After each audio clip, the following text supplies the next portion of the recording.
Hollywood has lost a legend. Actor Kirk Douglas died yesterday at the age of 103.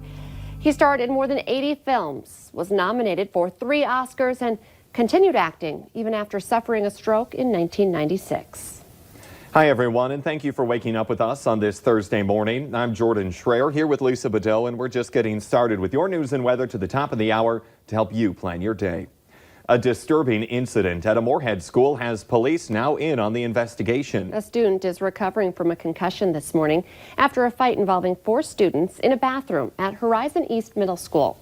The fights are also being recorded and then posted on social media.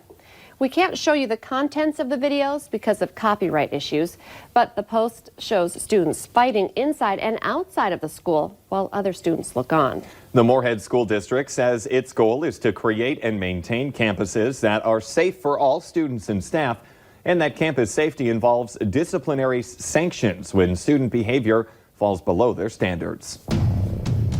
In our schemes and ripoffs this morning, the global coronavirus scare is alarming a lot of people. There's just been a case confirmed as close as Wisconsin. And now scammers are hoping they'll be able to cash in on people's fears by gaining access to your personal data as you search for information about this illness. The Better Business Bureau is warning about emails and websites promising tips and helpful products. Cyber criminals may just be trying to trick you to clicking on malicious links and open files. Experts say the #1 tip to keep scammers at bay is to immediately delete anything unusual and don't open any unfamiliar links. You should also ignore online offers for vaccinations and make sure that your anti-malware and antivirus software is up to date. It's 9 minutes before 7 on our Thursday morning. Let's get a check of our forecast with Lisa Green. Good morning. Today starting off with conditions that are, at least in Fargo, just kind of on the cloudy side. We're looking at gray skies and just some quiet weather for the start of the morning drive. However, we're looking at the potential for some snow showers for anybody traveling today. You'll be running into that. Not so bad right now, but as we progress through the morning and into the afternoon, we could see more snow build up on some of those roads, leading to some slick spots. So something to be cautious of today if you're going to be traveling. Looking at your radar right now, you can see some scattered areas of very light snow. This is not very heavy at all, but there are some pockets where we're getting a little accumulation. We've been getting some reported lower visibilities up along the Canadian border, eastern North Dakota, down toward just west of Fargo. Some returns indicating a little bit of snow, even over into Clay County. Sometimes the radar detects the snow in the clouds, but there isn't quite reaching the ground just yet, and that might be the case here. Looking back over toward Cooperstown, Valley City, down toward Lisbon, some returns showing up there as well. So again, we're starting to see some areas where we may be dealing with some light snow to start off today. Temperatures are into the single digits and teens, 14 in Fargo, 9 in Grand Forks. We've got that wind out of the south right now. That will be switching to a northerly direction, and that's going to start to introduce some colder air behind this system too. One thing to watch out for as we head into tonight. So this afternoon, we'll see that snow continue to advance eastward. You can see it impacting us potentially in Fargo, Fergus Falls, Lakes Country, Wahpeton around that time frame. So it may be a snowy walk home from the bus stop today or that drive home from work. Again, it's very light. That wind continues to come in out of the north. And notice this difference here. We're still mild in the southeast, but up to the northwest, we're dropping below 0 around 7 o'clock tonight. And we continue that drop as we continue into the late night hours. Gradually, those snow showers do end overnight, and temperatures are looking quite cold up north. Some double digits below 0 there to start off the day. Those of us in the south still clinging to temperatures above 0, but we should stay cold throughout the day on Friday. So snowfall potential anywhere. We could see a couple of flakes to a dusting or a light coating of snow, but there may be 1 or 2 pockets that get in that 1 to 2 inch range. So light stuff, but enough that it might cause some issues on the roads. Friday again cold. This weekend a slight chance for snow Sunday morning in the south, and then into next week getting more active, especially into the second half of the week. And that's why we have Wednesday highlighted in red. We want to alert you that there's a potential for a winter storm. And now for a look at traffic, here's Devin Fry with the Valley Today's Traffic on the Move. Thank you, Lisa. After a very easygoing morning, things are starting to pick up a little bit here on the interstates. We're finishing up this hour on I-94 now, heading westbound toward Bismarck. Now, the traffic flow gets busy around the Red River Bridge and stays consistent up until about 25th Street. A lot of the traffic flow gets off at that point, and then even more gets off at this I-29 interchange. So you can see here it's not as bad, but around the Red River Bridge it's a little bit more crowded. Still nothing halting the traffic flow. We were still going about the speed limit through there. It was nothing really holding up our morning drive. It was just a matter of crowded roadways, getting over to your turn lane, getting in from the Moorhead exit, things like that. So overall, just make sure to plan for those today. Make sure that you're aware that those are going to be a little bit more difficult this morning. You can see the eastbound lanes, those also looking busier once we get by the I-29 interchange. So that's a pretty similar traffic flow in both directions today. So just be aware as you make your way out the door today. We're going to keep checking out the roadways in the next hour on the Fargo CW, but for now, for your traffic on the move, I'm Devin Fry. The Republican-led Senate has acquitted President Donald Trump on 2 articles of impeachment, abuse of power and obstruction of Congress. That closes a nearly 3-week-long trial focusing on the president's dealings with Ukraine. Utah Senator Mitt Romney was the only Republican to cross party lines with a guilty vote on abuse of power.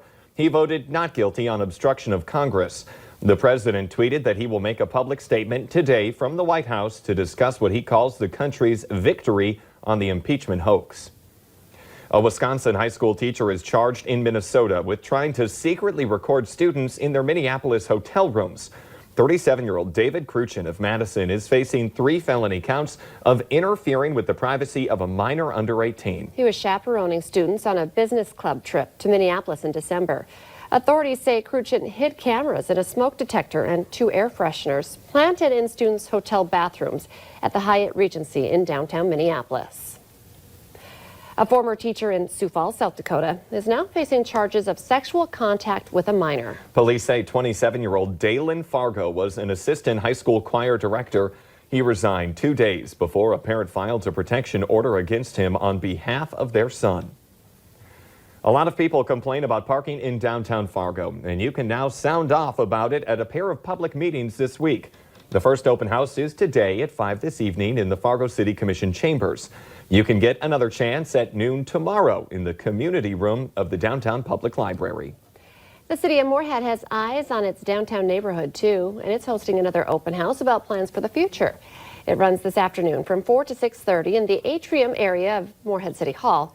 You'll hear results of more than 700 surveys about the future of downtown Moorhead and how you can support it. It's time to get outside and play in the snow.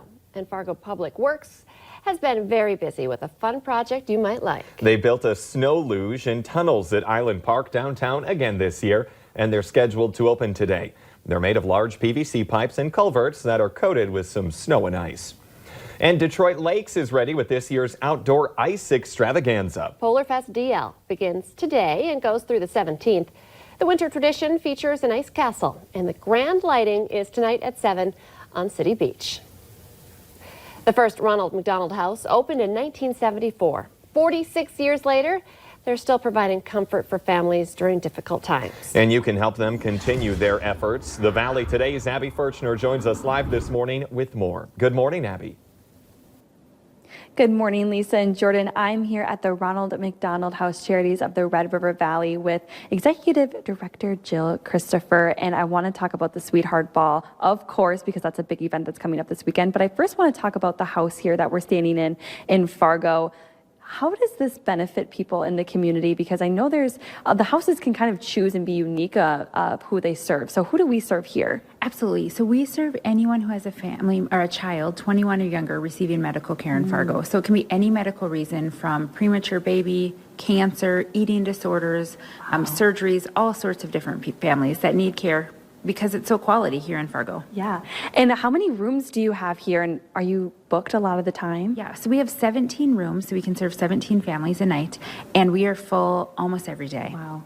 Which is sad to think about, but amazing that we are here and able to provide that for families. And that's what the Sweetheart Ball is all about. But first, let's talk about how fun this event is. What do you have going on? Yeah, it's such a great night. We have our dinner, we have silent auction, live auction, we have a band. Wow. It's a really fun night to get out, celebrate Valentine's Day, and have a little fun for a good cause. I know, that's what's the best about it. All those funds are going to be able to provide what you guys have here at the house and keeping people comfortable and having that support is so important for this family. So if you want to know more about the Sweetheart Ball or this is enticing you to go, it looks like a lot of fun. You can go to valleynewslive.com and click on the hot button. Abby Furchner reporting live for us. Thank you. Let's get our answer now to our question of the morning on Facebook. This is most likely to happen in the kitchen than any other room in your house. The answer is arguments. And remember, you can play along every day. Just go to our Facebook page.